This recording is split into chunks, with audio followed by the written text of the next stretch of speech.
Bismillahirrahmanirrahim. Assalamu alaikum to all of you. I am from Legend Institute of Management and Sciences from Multan. This is the lecture number 8. The part is the BS English 4th semester and the subject is the pedagogical grammar. Student's topic is clause. Principal or main clause versus dependent and subordinate clause with examples we will discuss today. And my name is Ikra Khan. Okay, let's start our topic or today lecture.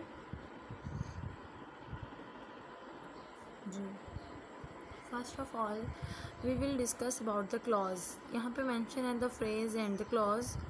तो हमने phrase को तो हमने already पढ़ा हुआ है. हम देख लेते हैं कि जो clause है वो क्या है.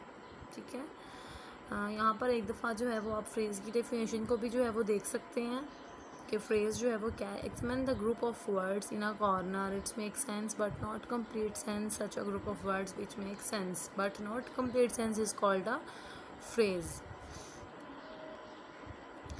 इन the following sentences the group of words in italics are phrases. अब देखिए, the sun rises in the east. इसमें इन द ईस्ट जो है वो फ्रेज़ है और ये पूरा जो है वो एक सेंटेंस है. Humpty dumpty sat on a wall. इसमें ऑन आ वॉल जो है वो फ्रेज़ है. There came a giant to my door. To my door जो है वो फ्रेज़ है. ठीक है, अब हम डिस्कस करते हैं नेक्स्ट हमारा जो है मेन टॉपिक क्लॉज. जी, यहाँ पे और भी एग्जांपल हैं, जैसे he has a chain of gold. तो यहाँ पे है चेन ऑफ गोल्ड, ये फ्रेज़ है. The tops of mountains were covered with snow, यानी कवर्ड विद स्नो हमारे पास फ्रेज़ है. और देखें examine the group has chain gold. सारे सेंटेंसेस दिखे हुए हैं वही अगेन. अब देखते हैं हम कि हमारे पास जो है क्लॉज उसकी डेफिनेशन क्या है. Such a group of words which form part of a sentence and contain a subject and a predicate is called a clause. अब जो clause है वो form part of a sentence, यानी forms part of a sentence. एक sentence की तरह ही एक हिस्सा है and contains a subject and a predicate. ये इसकी एक जो है वो एक सिंबल है, समझ रहे हैं आप, कह रहे हैं कि ये इम्पॉर्टेंट इसकी एक निशानी है कि आपको पता चल जाता है कि जो clause है उसके अंदर subject और predicate जो है वो लाजमी कंटेंट यानी वो करता है और इसके अंदर एग्जिस्ट करता है. तो इज कॉल्ड अ फ्रेज. ठीक है, यानी सब्जेक्ट और प्रेडिकेट होगा तो वो क्लॉज होगी. अच्छा, उसकी थोड़ी सी एग्जांपल्स भी यहाँ दी हुई हैं. In the following sentences the groups of words in italics are clauses. People who pay their debts are trusted. We can not start while it is raining. ये भी हमारे पास क्लॉज है क्योंकि इसमें सब्जेक्ट भी है और प्रेडिकेट भी है. I think that you have made a mistake. ये सारे क्लॉजेज हैं. जी, अगर हम यहाँ देखते हैं सेंटेंस में तो हमारे पास जो सेंटेंस ये हमने ऑलरेडी कर लिए हुए हैं. ये था सेंटेंस स्ट्रक्चर हमारे पास था. बेसिकली हम सेंटेंस को जब स्ट्रक्चर के अकॉर्डिंग करते हैं तो हमारे पास ये स्ट्रक्चर आते हैं, सिंपल, कंपाउंड एंड कम्प्लेक्स. और कंपाउंड कम्प्लेक्स आ जाता है. तो जब हम उसके फंक्शंस देखते हैं तो हमारे पास उसकी टाइप्स दूसरी वाली जो है, यानी इंट्रोगेटिव है, नेगेटिव है, इंफॉर्मेटिव है, डिक्लेरेटिव है, ऑप्टेटिव है, इम्पेरेटिव, और जो उसकी हैं वो वाली मतलब उसकी टाइप्स आ जाती हैं. ठीक है, काइंड्स और टाइप्स में, यानी स्ट्रक्चर में और काइंड्स में डिफरेंस है. तो सिंपल, कंपाउंड एंड कॉम्प्लेक्स ये जो है ये इसका स्ट्रक्चर बेस्ड टाइप्स हैं. सेंटेंस की स्ट्रक्चर बेस्ड टाइप्स हैं. इसी के अंदर हम पढ़ेंगे क्लॉज का इंडिपेंडेंट और डिपेंडेंट और जो सबऑर्डिनेट, प्रिंसिपल और मेन क्लॉजेज जो हैं वो क्या हैं, तो वो हम इसी में डिस्कस कर लेंगे. सबसे पहले जिस तरह मैं आपको बता रही हूँ कि सिंपल सेंटेंस है वो हम देख लेते हैं. यहाँ पे नीचे इसकी थोड़ी सेकंड लास्ट लाइन में देखें तो आपको इसमें एग्जांपल सेंटेंस की जो है वो डेफिनेशन नज़र आ रही होगी.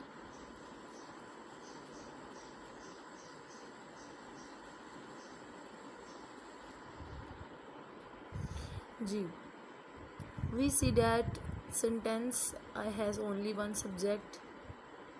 which has only one subject and one predicate, such a sentence is called a simple sentence. ठीक है, यानी जिसमें एक क्लॉज होगी, जिसमें यानी कि एक क्लॉज में one subject and one predicate जो है वो कंटेन करता है वो अपने अंदर, तो फिर एक सेंटेंस जो सिंपल सेंटेंस है हमारा, उसके अंदर एक सिंपल जो है वो क्लॉज मौजूद होगी.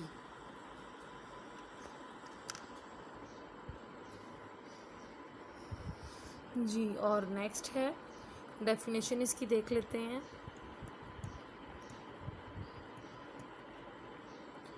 A simple sentence is one which has only one subject and one predicate. A simple sentence is one which has only one subject and one predicate. वो simple sentence है, यानी जिसमें एक मेन क्लॉज होती है.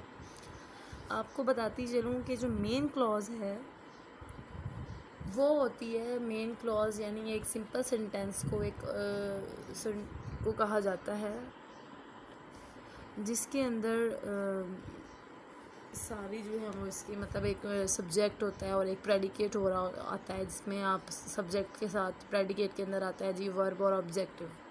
ठीक है, यानी ऑब्जेक्ट और वर्ब उसके अंदर मौजूद होता है. तो वो जो है वो जब ये तीन चीज़ें होती हैं, यानी सब्जेक्ट और प्रेडिकेट के हिस्से हैं दो, जिसमें वर्ब और ऑब्जेक्ट जो है वो मेन है, और अगर हम इसमें फर्दरस्ट ऐड करें तो वो कम्प्लीमेंट वगैरह इस तरह की चीज़ें जो हैं वो एक्स्ट्रा आती हैं. तो जिसमें सिंपली एक जो एक क्लॉज है मेन क्लॉज है वो एक सिंपल सेंटेंस है. ठीक है, अब हम देखते हैं कंपाउंड सेंटेंस क्या है. इसी में ही जो है वो आपको क्लॉज की टाइप्स के बारे में भी इंफॉर्मेशन मिलेगी और आपका टॉपिक जो है वो इसी तरह क्लियर होगा.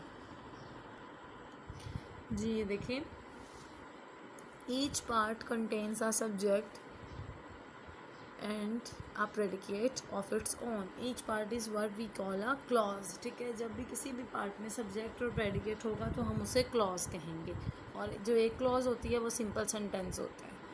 ठीक है, अब जब हम बात कर रहे होते हैं we further notice that each clause makes good sense by itself and hence could stand by itself as a separate sentence. Each clause is therefore independent of the other of the same order or rank and is called a principal और main clause. अच्छा, अब मैं आपको इसकी simple definition बताती हूँ, वो जो नीचे लिखी हुई है, इससे जो मैं भी पढ़ी थी उससे नीचे देखें आपको नज़र आएगा. सेकेंड लास्ट पैराग्राफ में देख लें, छोटा सा ही जो है, a sentence such as the second which is made up of principal और main clauses is called a compound sentence. अच्छा, कंपाउंड सेंटेंस में जो है ना, जिस तरह मतलब टू मेन क्लॉजेज इसमें यूज़ होती हैं. मैं आपको सिंपली जो है वो बता रही हूँ ताकि आपके माइंड में रहे. सिंपल जो क्लॉज होती है, सिंपल सेंटेंस होता है, उसके अंदर एक मेन क्लॉज आती है जो कि खुद स्टैंड कर सकती है, डिपेंडेंट नहीं होती, मतलब वो इंडिपेंडेंट होगी. मेन क्लॉज जो होती है वो हमेशा इंडिपेंडेंट होती है. मेन क्लॉज, इंडिपेंडेंट क्लॉज और प्रिंसिपल क्लॉज जो हैं वो तीनों एक ही हैं. ठीक है, मैं अगेन इसको रिपीट करती हूँ. मेन क्लॉज, प्रिंसिपल क्लॉज और इंडिपेंडेंट क्लॉज जो हैं ये तीनों सेम है, क्योंकि जो मेन क्लॉज होती है वो भी खुद स्टैंड कर सकती है. प्रिंसिपल क्लॉज जो है वो भी इसका ही नाम है and is also known as independent clause, यानी जो किसी और पर डिपेंड नहीं कर रही, जो एक पूरी सेंस अपनी दे रही है. अच्छा, अब जो कंपाउंड सेंटेंस है इसके अंदर टू मेन क्लॉजेज जो हैं वो इंक्लूड होती हैं. ठीक है, टू मेन और प्रिंसिपल क्लॉजेज और इंडिपेंडेंट क्लॉजेज भी कह सकते हैं इसको. तो वो टू अलग अलग, यानी उनको अगर आप सेपरेट भी करोगे तो उनका मीनिंग होगा वो स्टैंड कर सकती हैं, और अगर आप उनको जो है वो कंबाइन कर देंगे तो वो कंपाउंड सेंटेंस बन जाएगा.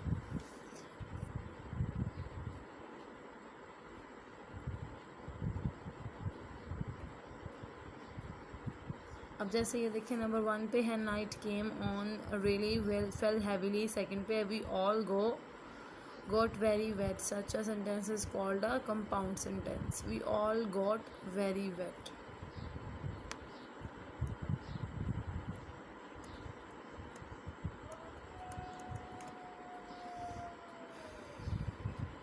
अब इसकी डेफिनेशन भी देख लें.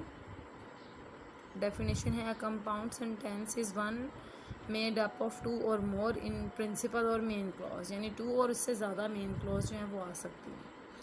The term double is now used for a sentence which consists of two principals or main clauses, and the term multiple for a sentence of more than two principals or main clauses. Sentence 4 देखें, consist of two parts. They rested when evening came. Each part of contain a subject and a predicate of its on. When देखिए दोनों subject sentences की अपनी जो है वो subject और predicate है, यानी ये मेन क्लॉजेज हैं। व्हेन इवनिंग केम और दे रेस्टेड, तो ये अगर हम इनको ज्वाइन भी कर दें, दे रेस्टेड व्हेन इवनिंग केम, तो ये हमारा कंपाउंड सेंटेंस बन गया।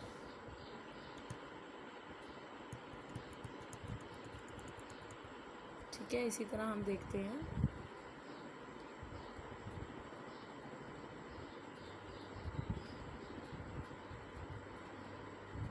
the clause when evening came cannot stand by itself and make good sense. It is dependent on the clause. They rested. It is therefore called a dependent or subordinate clause. A sentence such as the fourth is called a complex sentence. Ji, complex sentence जो है वो क्या होता है इसके बारे में भी देखते हैं। जी, ये जो है देखें सेकंड वाले जो है थर्ड लास्ट लाइन है जो, the clause when evening came can not stand by itself and make good sense, it is dependent on the clause. ठीक है, अब देखें व्हेन इवनिंग केम, जब शाम हुई, तो ये जो है ना डिपेंड कर रहा है किसी दूसरी इंडिपेंडेंट क्लॉज पे, इसको हम कहेंगे डिपेंडेंट और सबऑर्डिनेट क्लॉज। अच्छा, वो क्लॉज जो कि किसी पे डिपेंड नहीं करती है वो इंडिपेंडेंट है, मेन है, प्रिंसिपल है, जबकि वो क्लॉज जो कि डिपेंड करती है, जो कि अपना मीनिंग नहीं दे सकती, जिसको अपनी सेंस जो है वो कंप्लीट करने के लिए दूसरी किसी इंडिपेंडेंट क्लॉज की जो है वो ज़रूरत होती है, किसी भी और दूसरी जो है वो क्लॉज की ज़रूरत हो, तो वो वाली क्लॉज कहलाएगी डिपेंडेंट, यानी वो डिपेंड कर रही है दूसरे पे अपने मीनिंग को मैसेज यानी अपनी मीनिंग देने के लिए अपने वर्ड्स को, और वो सबऑर्डिनेट कहलाएगी और डिपेंडेंट कहलाएगी। ठीक है,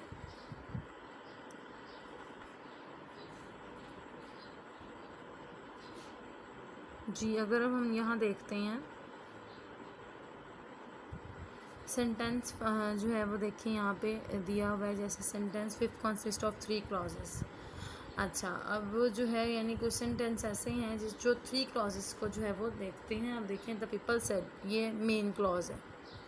ठीक है, क्योंकि इसमें सब्जेक्ट भी है और प्रेडिकेट भी है। अब प्रेडिकेट में वर्ब भी हो सकता है। आप देखें सिंपल वर्ब जैसे होता है ना, the cat drinks, the baby weeps, ऐसे इस तरह के सेंटेंस जो हैं ये भी प्रॉपर सेंटेंस भी में ही आती हैं, बिकॉज इसमें भी सब्जेक्ट और प्रेडिकेट है। प्रेडिकेट में वर्ब भी हो सकते हैं और प्रेडिकेट में वर्ब के साथ ऑब्जेक्ट भी हो सकता है।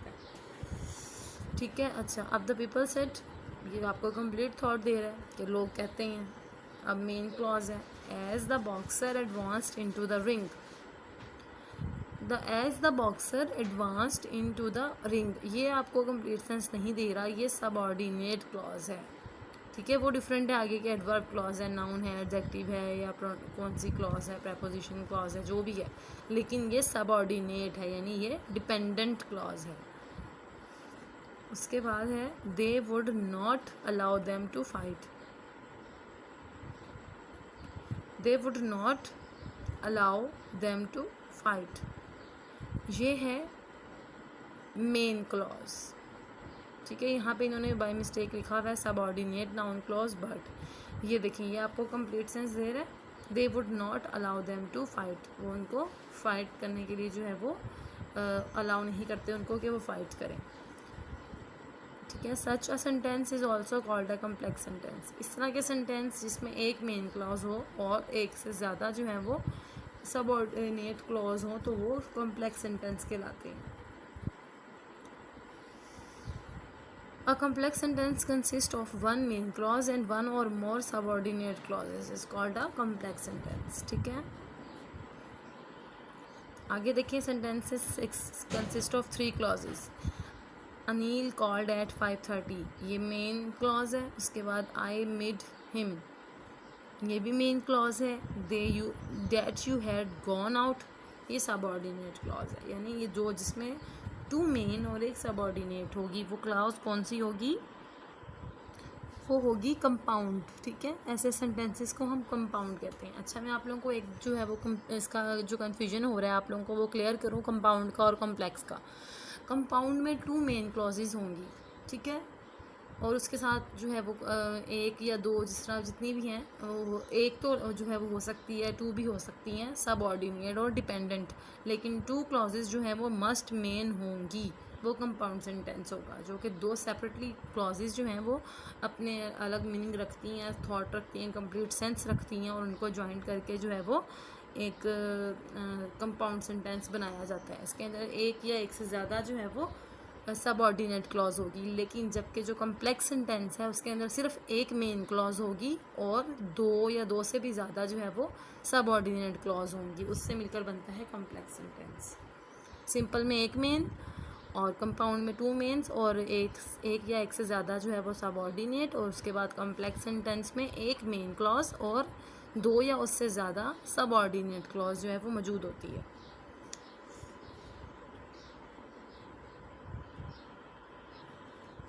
अच्छा, अब ये देखिए बच्चे, कंपाउंड सेंटेंस के जो 28 पॉइंट है इसको देखें। Look at the following compound sentences and notice the coordinating conjunctions joining clauses of equal rank. ठीक है, यानी कोऑर्डिनेटिंग कंजंक्शंस के ज़रिए जो है वो इनके थ्रू कंपाउंड सेंटेंस को ज्वाइंट किया जाता है। कोऑर्डिनेटिंग कंजंक्शंस क्या होते हैं? जो मिलाते हैं। फॉर एग्जांपल वह है I shall do it now, I shall do it now, मैं इसको अभी करूँगा, और I shall not do it at all, और या फिर मैं इसको कभी नहीं करूँगा।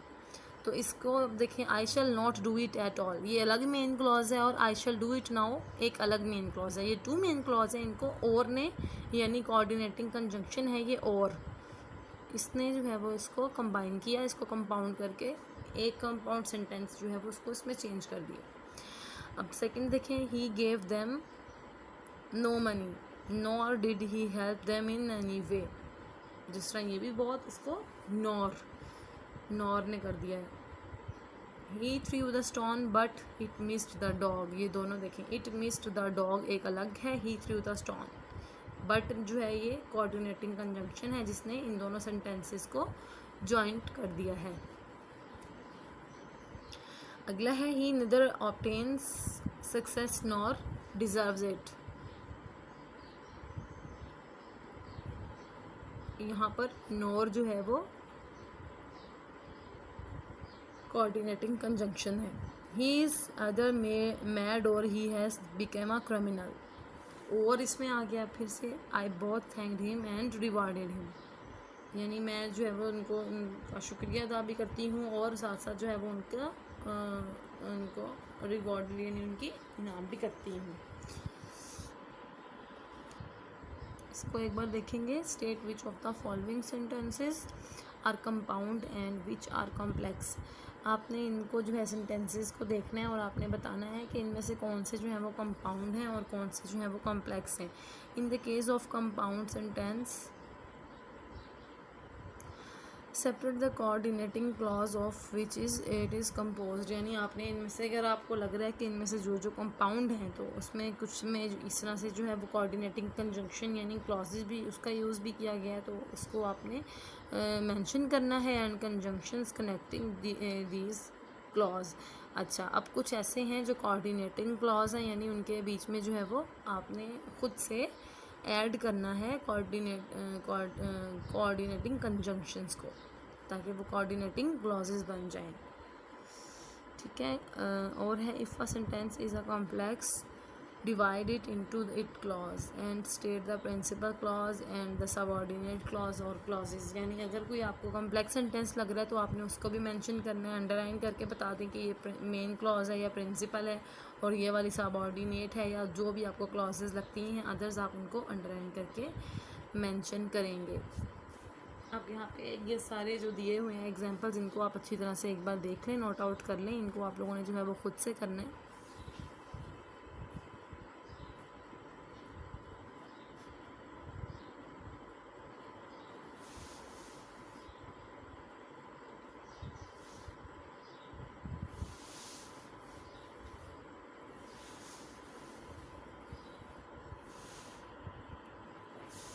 यहाँ पे और भी हैं,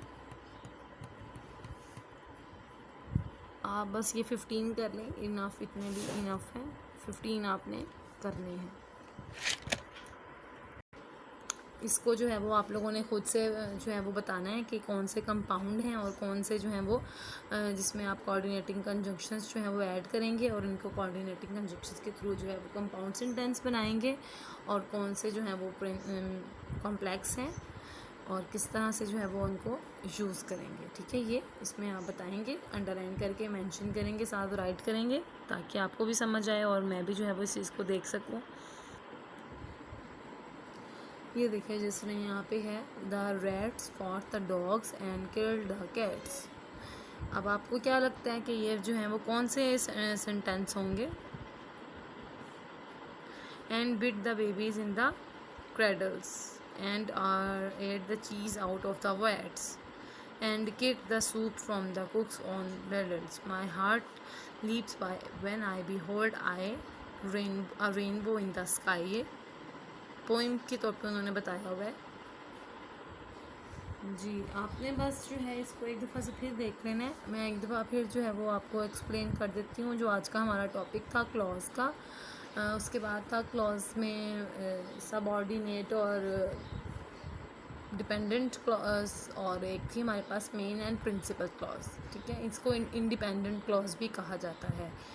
अच्छा, सबसे पहले मैं आपको बताती हूँ जी कि क्लॉज क्या है। क्लॉज है group of words which make a complete sense and have a subject and a predicate is called a clause.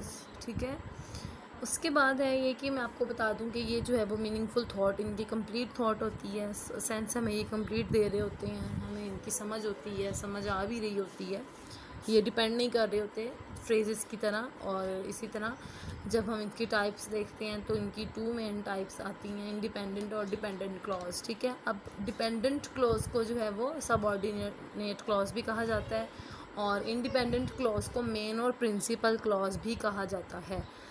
ठीक है, अच्छा अब हमारे पास जो है इंडिपेंडेंट क्लॉज वो क्या है? इंडिपेंडेंट क्लॉज वो होती है जिसकी अपनी सेंस है, उसको अपने मीनिंग्स को कंप्लीट करने के लिए दूसरे किसी और सेंटेंस पे या किसी क्लॉज पे या फ्रेज पे जो है वो डिपेंड नहीं करना पड़ता, वो अपनी अपनी ही कंप्लीट सेंस दे देते हैं। मीन्स के एक मेन क्लॉज उसके अंदर होती है। ठीक है, वो होती है आपके पास इंडिपेंडेंट क्लॉज, जो मेन क्लॉज हो। ठीक है, खुद स्टैंड कर रही है, उसके मीनिंग कंप्लीट है, उसको ज़रूरत नहीं है अपनी मीनिंग कंप्लीट करने के लिए कोई और क्लॉज पे डिपेंड करे, तो वो इंडिपेंडेंट क्लॉज। अच्छा, अब जो है जो इंडिपेंडेंट क्लॉज है वो मेन और प्रिंसिपल क्लॉज भी है। ठीक है, अच्छा नेक्स्ट जो है वो है डिपेंडेंट और सबऑर्डिनेट क्लॉज। सबऑर्डिनेट क्लॉज जो होती है वो उसकी अपनी कोई सेंस कंप्लीट नहीं होती है, उसको अपनी सेंस कंप्लीट करने के लिए दूसरी क्लॉज पे जो है वो डिपेंड करना पड़ता है, इसलिए इसको सबऑर्डिनेट और डिपेंडेंट क्लॉज कहते हैं। ठीक है, और ये हमने आज पढ़ा, और मैंने आप लोगों को जो मैंने लास्ट लेक्चर्स में पढ़ाया था, लास्ट कोई 3-4 लेक्चर में सेंटेंस स्ट्रक्चर हमने पढ़ा था और फंक्शंस पढ़े थे, तो वही आज हमने उसको रिपीट भी किया है, बिकॉज़ ये क्लॉजेस का जो है वो मेनली जो है इसका कंसर्न जो है वो स्ट्रक्चर बेस पे ही होता है सेंटेंस के, क्योंकि हम सिंपल, कंपाउंड और कम्प्लेक्स में जब हम बात कर रहे होते हैं तो वो क्लॉजेस पे हो रही होती है और क्लॉजेस से बहुत क्लोजली रिलेटेड होते हैं, इनसे रिलेट कर रहे होते हैं, तो वो बताते हैं कि मतलब ये जो इसमें ये मेन क्लॉज आएगी इतनी होगी। सिंपल में जैसे एक मेन क्लॉज है और कंपाउंड में 2 और मोर मेन क्लॉज आती हैं, उसके साथ एक या 2 जो हैं वो सबऑर्डिनेट क्लॉजेज आती हैं। इसी तरह कॉम्प्लेक्स में जो है वो एक मेन क्लॉज होती है और उससे 2 या उससे ज़्यादा जो है वो सबऑर्डिनेट क्लॉजेज होती हैं। ठीक है, अच्छा सिंपल सेंटेंस और compound sentence and complex sentence, इसके हमने पढ़ा। इसको जब पढ़ा है तो हमें पता चला है कि क्लॉज जो है वो भी इसी से कनेक्टेड होती है, क्लोजली कनेक्ट करती है इससे, इसलिए जो है वो हम इसे यूज़ कर रहे होते हैं जब हम कोई भी टॉपिक को इन्हीं से रिलेटेड कोई टॉपिक करते हैं, तो हमें यही वाले स्ट्रक्चर बेस पे हमने पढ़ना होता है, रीडिंग करनी होती है। ओके, द नेक्स्ट इज़ हमने क्लॉज को पढ़ा, हमने फ्रेज़ के साथ उसका जो है वो कंपैरिजन किया, जबकि फ्रेज़ भी मैं आप लोगों को ऑलरेडी पढ़ा चुकी हूँ। उसके बाद है हमने क्लॉजेस की टाइप्स को पढ़ा, क्लॉजेस जो हैं वो किस तरह से सेंटेंस स्ट्रक्चर में यूज़ होते हैं उसको देखा। आपका ये टॉपिक जो था वो छोटा ही था, इतना लेंथी टॉपिक नहीं है। और नेक्स्ट टॉपिक जो है वो हम नेक्स्ट लेक्चर में डिस्कस करेंगे। अब इस टॉपिक में यही है, आई होप आपको इसकी समझ भी आई होगी, आपने सारे पूरे टॉपिक को अच्छी तरह से अंडरस्टैंड भी किया होगा। मैंने अपनी तरफ से तो पूरी कोशिश की है कि हर जो है वो चीज़ आपको समझ आए, एक उसका पॉइंट जो है उसको पॉइंट आउट किया मैंने कि आपको उसको अंडरस्टैंड करने में थोड़ा इजी हो आप लोगों के लिए। आई होप आपने इसको अंडरस्टैंड जो है वो इजीली किया होगा, कोई प्रॉब्लम जो है वो फेस नहीं करनी पड़ी होगी। लेकिन फिर भी अगर आपको कोई प्रॉब्लम फेस करनी पड़ी है तो आप काइंडली जो है वो मुझसे डिस्कस कर सकते हैं। और अगर कोई और आप इस बारे में जानना चाहते हैं, इस टॉपिक इस लेक्चर के से रिलेटेड, तो आप वो भी मुझसे डिस्कस कर सकते हैं। वो भी मैं आपको जो है वो बताऊंगी। इसके अलावा इस टॉपिक से रिलेटेड ये जो टॉपिक था हमारा, इसमें यही चीज़ें काउंट होती हैं जो कि मैंने आज आपको बताई हैं। 2 ही इसकी मेन टाइप्स हैं क्लॉज की, और क्लॉज की कोई इतना डिटेल्ड कोई इतना लंबा टॉपिक नहीं है। हाँ, लेकिन अगर हम पार्ट्स ऑफ स्पीच की बात करते हैं जब, तो पार्ट्स ऑफ स्पीच में ये होता है कि हम पार्ट्स ऑफ स्पीच को उसके हम सारे जितने पार्ट्स ऑफ स्पीच के पार्ट्स होते हैं ना, उसमें हम नाउन क्लॉज हो गया, वर्ब क्लॉज हो गई, एडवर्ब क्लॉज हो गई, एडजेक्टिव क्लॉज है, प्रपोजिशनल क्लॉज है, कंजंक्शन क्लॉज है, ठीक है। इस तरह की क्लॉजेस वो डिफरेंट, जो फिर वो एक लेंथी टॉपिक हो जाता है। लेकिन today our topic is just a clause and it's types, ठीक है। इसमें मेंशन था, जो कि आपकी आउटलाइन में मेंशन था, clause and subordinate and principal clause, main clause और ये डिपेंडेंट, यानी इनकी टाइप्स थी। यही वाली टाइप्स जो थी वो मेंशन थी। इससे रिलेटेड अगर आपको कोई भी इशू है तो वो भी आप डिस्कस कर सकते हैं। आई होप आप सबके पास जो है वो इसकी आउटलाइन भी मौजूद होगी, आप लोग वहाँ से भी सर्च करते होंगे, जब अपने लेक्चर्स को टॉपिक्स को मैच करते होंगे कि आज आप लोगों का जो है वो कौन सा टॉपिक कंप्लीट हुआ है। तो इससे रिलेटेड अगर कोई भी इशू हो तो आप मुझसे डिस्कस कर सकते हैं। इंशाल्लाह ताला नेक्स्ट टॉपिक जो है वो नेक्स्ट लेक्चर के साथ लेकर आएंगे, और मैं फिर से भरपूर कोशिश करूँगी कि आप लोगों को टॉपिक की जो है वो कंप्लीट समझ आए। जो भी मैं आप लोगों के लिए जो है वो प्रिपेयर कर रही होती हूँ या आप लोगों के लिए लेके आती हूँ, जिस तरह से भी मैं एफ़र्ट्स करती हूँ, तो अगर आप लोग उस चीज़ को अच्छी तरह से अंडरस्टैंड कर लें तो आई होप मेरी वो सारी एफ़र्ट्स जो हैं वो बहुत अच्छे से जो है वो रिवॉर्ड मिल जाएगा मुझे उन चीज़ों का, कि अगर आप लोगों को समझ आए और आप लोगों को कोई इश्यूज़ ना हो। हाँ, लेकिन डिस्कशंस जो है वो होनी चाहिए, डिस्कशन लाजमी किया करें। इससे जो है वो पता चलता है कि स्टूडेंट्स जो हैं वो कितना अंडरस्टैंड करते हैं। ओके, अल्लाह हाफ़िज़। फिर नेक्स्ट जो है वो लेक्चर के लिए मुलाकात होगी नेक्स्ट टॉपिक के साथ। तब तक के लिए अल्लाह हाफ़िज़, थैंक यू।